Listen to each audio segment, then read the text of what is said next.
لیکن دوسری شخصیت وہ ہوگی جو آئیو ہوگا جس نے ان تمام چیزوں کو معائنہ کیا ہوگا, دیکھا ہوگا, ماپا ہوگا, تولا ہوگا, شواہد کو دیکھا ہوگا, اور اس کے بعد ان کی گرفتاری عمل میں آئی ہوئی ہوگی. اور 6 سال تک نیب کی عدالتیں اس کے اوپر مختلف کام کرتی رہی ہوں گی, بہت سے افسران اس پر متعین ہوں گے اور وہ کام کرتے رہے ہوں گے.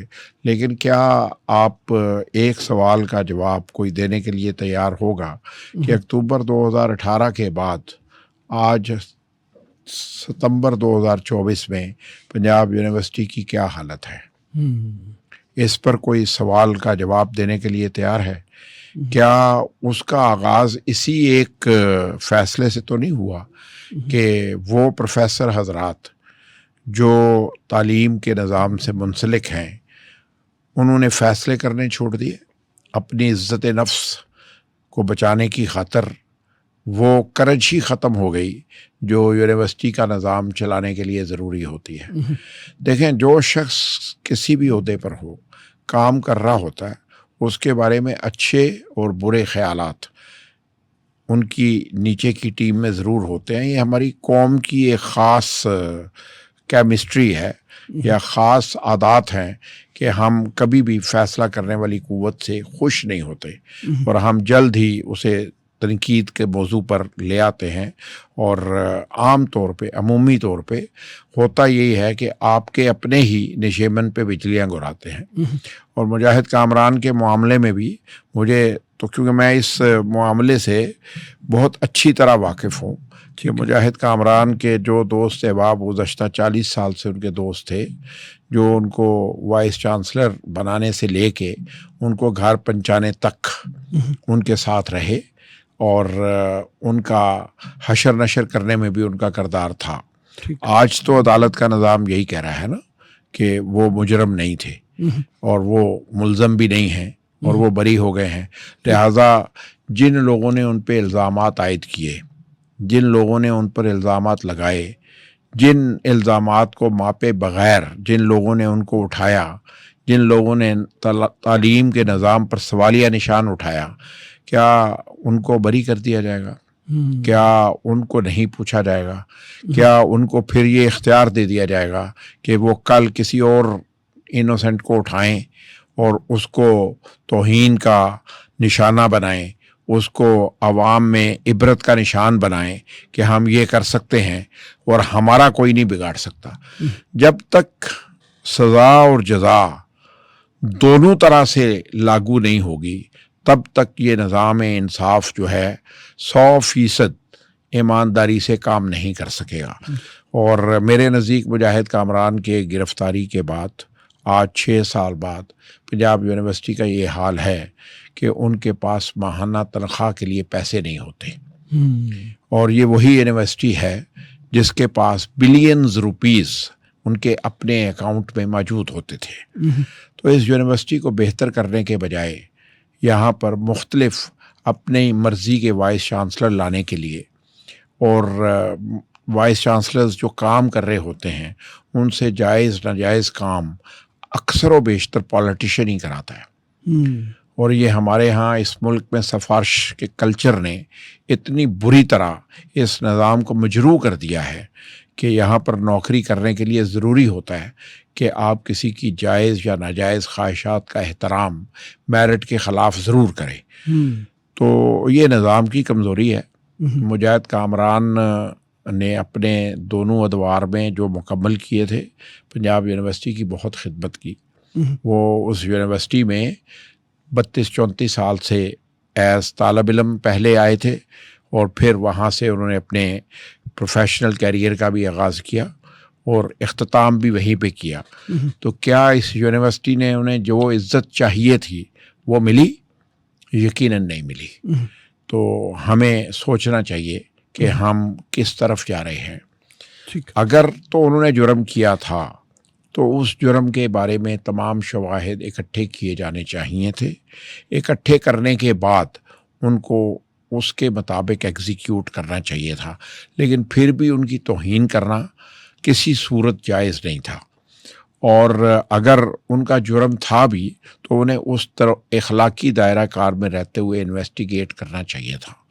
اور انویسٹیگیٹ کر کے اگر وہ مجرم ثابت ہوتے تو پھر جرم کے مطابق سزا دینی چاہیے تھی. لیکن جرم سے پہلے جو توہین کی جاتی ہے، جو مذاق بنایا جاتا ہے، اس کی قطعاً ضرورت نہیں تھی. اور میرا خیال ہے کہ ان تمام افسران کو ان سے اس پر معافی مانگنی چاہیے. ابھی میں ایک دن 2-4-5 دن پہلے شاید ان کی کسی اخبار میں شاید میں نے دیکھی یا کسی واٹس ایپ میں سکرول ہوتی تصویریں دیکھیں، جس پہ جو آج کے چیئرمین نیب ہیں وہ شاید انہوں نے وہ کسی کھانے پہ ان کے ساتھ ہیں یا کوئی تصویر ان کے ساتھ تھی، اور اسی طرح باقی ان کی رہائی کے اوپر یا ان کے بریت کے اوپر ایک سیلیبریشن کا منظر تھا. تو یار پہلے سوچ لیتے. جی بالکل. یعنی آج آپ جو استاذہ کرام کی توہین آپ نے کی ہے، اور اس سے پہلے سوچ لیتے یار کہ یہ ہم کیا کرنے جا رہے ہیں. ٹھیک ہے، اگر آپ کو ان کے بارے میں شکایات بھی دوست احباب ہی پہنچاتے ہیں نا، وہی انہی کے نیچے کے نظام کے جو لوگ ہیں جو کل تک کسی نہ کسی عہدے پر فائز تھے، ان کو ان سے شکوے شکایت ہوں گے تو انہوں نے سچے جھوٹے واقعات بیان فرمائے ہوں گے، اور جو ملازمین انہوں نے رکھے ہوں گے. جب آپ کے ملک میں ریکروٹمنٹ کا نظام شفاف نہیں ہوگا تو یونیورسٹی چلانے کے لیے تو ملازموں کی ضرورت ہوتی ہے نا. تو پھر وہ کل جز وقتی ملازمین رکھے جاتے ہیں. بیسیکلی یہ معاملہ بھی جز وقتی ملازمین کا تھا، جو میرا خیال ہے، میرے علم میں اس طرح سے تو نہیں ہے، لیکن یہ جز وقتی ملازم جو وقتی ضرورتوں کے تحت رکھے جاتے ہیں، جنہیں کانٹریکٹ ملازمین کہتے ہیں، ان کی بنیاد پر تھا. تو بھئی اگر آپ پروکیورمنٹ کا نظام، ریکروٹمنٹ کا نظام یونیورسٹی کو چلانے کے لیے ضروریات کا ایک تعین کرتے رہیں تو یہ چیزیں کبھی پیش نہ آئیں. تو بیسیکلی بات یہ ہے کہ ملک کا نظام ٹوٹ پھوٹ کا شکار ہے. پولیٹیشین کام نہیں کرتا، انتظامیہ اپنا کام نہیں کرتی، اور احتساب کا نظام اپنا کام نہیں کرتا، جس کی وجہ سے یہ تمام کڑیاں جو ہیں آپس میں تال میل کی وجہ سے، نہ ہونے کی وجہ سے آگے نہیں بڑھ پاتی، اور یہ نظام برباد ہو رہا ہے. اور میرا خیال ہے اس پر غور کیا جانا چاہیے. اور پنجاب یونیورسٹی کو بھی اگر وہ آج دیکھتے ہیں کہ مجاہد کامران باعزت بری ہو گئے ہیں تو انہیں بھی ان کو کوشش کرنی چاہیے کہ ان کے ساتھ جو زیادتی ہوئی ہے اس کے لیے ضرور کوئی ایسا کام کریں جو ان کا کچھ نہ کچھ آنسوں کو تھمانے کی وجہ بن سکے. ایک شخص جس نے 40 سال تک ہزاروں نوجوانوں کو تعلیم کے زیور سے بہرہ مند کیا ہوگا، جو آج معاشرے کے اہم کردار ہوں گے، جو آج کہیں نہ کہیں پاکستان کی دنیا میں خدمت کر رہے ہوں گے، آپ نے اس شخص کو توہین کا نشان بنایا ہے. تو میرا خیال ہے کہ آپ کو اس پر غور کرنا چاہیے، اور اس کی سزا جو ہے ان لوگوں کو ضرور ملنی چاہیے جنہوں نے انہیں نشان عبرت بنانے کی کوشش کی، کسی کی خواہش پر، کسی کے اشارے پر. تو میرا خیال ہے یہی آج کا اہم موضوع ہے، اور ہمیں آج اسی پر فوکس رکھنا چاہیے رؤف صاحب. اور ہمیں چاہیے کہ ہم اپنے نظام تعلیم کو بچانے پر کام کریں. اور نظام تعلیم جب تک اساتذہ کرام کو عزت اور احترام نہیں ملے گی، یہ نظام بہتر نہیں ہوگا.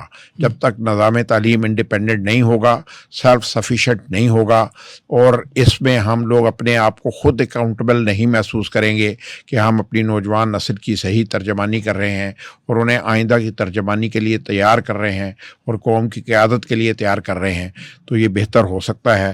ورنہ آپ یقین مانیں یہ آگے نہیں بڑھ سکے گا. اور میرے نزدیک تو ہمارے ہاں جس طرح ملک کے باقی نظام برباد ہو گئے ہیں، نظام تعلیم بھی شاید برباد ہو چکا، اور اس کی طرف کسی کی کوئی توجہ نہیں ہے. 2% یا 2.5% یا 3% جس ملک میں تعلیم کے اوپر خرچ کیا جائے، اس ملک میں تعلیم نہیں، جاہل تعلیم یافتہ پیدا کیے جاتے ہیں، اور وہ بغیر تربیت کے بیدار عمل میں ہوتے ہیں تو قوم کو ایک ہجوم کی صورت لے کے چلتے ہیں، جو آج ہمارے 24 کروڑ پاکستانیوں کا مسئلہ ہے. اس کو حل کرنے کی ضرورت ہے. ٹھیک، آپ نے بڑے امپورٹنٹ پوائنٹ 2-3 صرف اس کی آپ سے چاہوں گا. ایک تو یہ کہ ڈاکٹر مجاہد کامران اور ان کے ساتھیوں کو ہتھکڑیاں لگائی، تو آپ نے جیسے فرمائی ہے کہ اس طرح کی جو تذلیل ہے وہ نہیں ہونی چاہیے تھی. دوسری بات یہ ہے کہ ڈاکٹر مجاہد کامران ایک سائنٹسٹ ہیں. اس ملک میں سائنس کے میدان میں پہلی کمی ہے بہت زیادہ، تو یہ ڈسکریج کرتا ہے بہت زیادہ ان لوگوں کو جو تعلیم کے میدان میں بھی آئیں اور جو سائنس کے میدان میں بھی آئیں. ان سے استفادہ کرنا چاہیے تھا، اور ان سے استفادہ اب بھی آپ جیسے فرما رہے ہیں کیا جا سکتا ہے.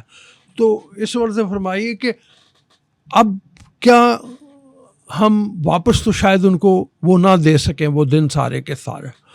آپ نے کہا سوئی ہو جائے کچھ ان کی کچھ وہ ہو جائے, لیکن ان کی خدمات سے کوئی اور فائدہ اٹھایا جا سکتا ہے. دیکھیں ان مجاہد کامران ایک بریلینٹ اور الرٹ ذہن کے مالک ہیں. جی. تو وہ آج بھی ایک سیالکوٹ کی کسی پرائیویٹ یونیورسٹی کے وائس چانسلر ہیں. ٹھیک ہے. اور پنجاب یونیورسٹی سے جانے کے بعد بھی انہوں نے 2 یا 3 یونیورسٹیوں میں شاید اپنی خدمات سر انجام دی ہیں. تو یہ جو ہمارے ہاں HEC یا تحقیق کے ادارے ہیں, انہیں اس طرح کے لوگوں کو جو تعلیم کے میدان میں نمایاں خدمات سر انجام دے چکے ہوتے ہیں, جو تحقیقی شعبے میں کام کر رہے ہوتے ہیں, ان کو موت تک انگیج رکھنا چاہیے. بالکل. ان کی خدمات کا استفادہ اس وقت تک حاصل کرنا چاہیے جب تک وہ مینٹلی اور فزیکلی وہ کام سر انجام کر دینے کے لیے تیار ہوں. ان لوگوں کی کوئی ریٹائرمنٹ کی عمر نہیں ہوتی. یہ ضرور ہو سکتا ہے کہ انہیں ایڈمنسٹریشن کے پورٹ فولیو کے بجائے تحقیقی پورٹ فولیوز پر نمایاں خدمات کے لیے مقرر کیا جائے, لیکن ہم اپنے لوگوں کو اپنے برین کو ڈرین کر رہے ہیں, اور یہ ہمارے نظام کی خامیاں ہیں. جس طرح سیاستدان کی کوئی ریٹائرمنٹ کی عمر نہیں ہوتی نا, تو میرے نزدیک کیونکہ اس کے ذہن میں بھی مشن ہوتا ہے. یہ الگ بات ہے کہ وہ اپنے مشن کو صحیح انجام دے پا رہا ہوتا ہے یا غلط, لیکن بنیادی طور پہ اس کے ذہن میں ایک مشن ہوتا ہے کہ, اور مشن بنیادی طور پہ ہر سیاستدان کا ایک ہی ہوتا ہے, خدمت اور عوامی پہلو پر عوام کے ساتھ رہنا. یہ اس کا مشن ہوتا ہے. تو اسی طرح ایک تعلیم کے فروغ کے لیے جو تحقیق میں کام کر رہا ہوتا ہے ٹیچر یا سائنسدان یا استاد, وہ بھی ساری زندگی ریٹائر نہیں ہوتا. تو آپ کو ہمیشہ اس کی خدمات سے استفادہ حاصل کرتے رہنا چاہیے. میرا خیال ہے کہ عنان اقتدار کو اس پر غور کرنا چاہیے کہ مجاہد کامران کے وہ سال تو شاید وہ واپس نہ کر سکیں, لیکن شاید ان کی خدمات سے استفادہ حاصل کر کے ان کی اشک شوئی اور آئندہ آنے والوں کے مشعل راہ ضرور بن سکتے ہیں. اس پر ضرور کام کرنے کی ضرورت ہوگی. آپ نے فرمایا نا, مطلب ایک انسٹیٹیوشن بنا دیا انہوں نے پنجاب یونیورسٹی کو, اور 2 ٹینیور انہوں نے پورے کیے, تیسرے کے لیے بھی وہ کنسیڈر ہو رہتا ہے. تو میرے خیال میں یہ بڑا امپورٹنٹ تھا, وہ کنٹینیوڈ رہتا وہ دور جو ہے, اور اس میں بہتری آتی چلی جاتی. اب آپ فرما رہے ہیں برا حال ہے مطلب اس وقت, تو اس برے حال سے نکلنے کے لیے بھی کچھ صورت ہو سکتی ہے؟ نہیں رؤف صاحب, میرا نہیں خیال ہے, اس لیے کہ اس کے لیے جن لوگوں کو فکر کرنے کی ضرورت ہے وہاں پر اس کا ادراک بھی نہیں ہے. تو جب تک وہاں پر فکر نہیں ہوگی, ادراک نہیں ہوگا, معاملے کا علم نہیں ہوگا اور ان کی ترجیح نہیں ہوگی, تو اس میں بہتری نہیں ہو سکتی. ہمارے پاکستان میں بدقسمتی سے تعلیم کو کمرشل بنا دیا گیا ہے, اور اسی لیے یہ تعلیم کا حصول عام آدمی کے لیے ممکن نہیں رہا, اور عام آدمی اعلیٰ تعلیم, بہتر تعلیم حاصل کرنے کے لیے پاکستان میں اب ایلیجیبل نہیں رہا. اس لیے کہ سرکاری تعلیمی نظام ٹوٹ پھوٹ کا شکار ہے مکمل طور پہ. وہ کرپشن کے ذریعے بن چکے ہیں, وہاں پر کوئی کام نہیں ہوتا ہے. اور پرائیویٹ تعلیم کا نظام, ہر کوئی اپنی کتاب, اپنی یونیورسٹی اور اپنا نظام ہے, اور ہر ایک اتنی فیسز چارج کر رہے ہیں کہ ایک ایسا باپ جس کی مہینے کی 35, 40, 50 ہزار یا 1 لاکھ روپے اخراجات ہوں, وہ اپنی بیٹی یا بیٹے کو وہ تعلیم دینے کا تصور بھی نہیں کر سکتا.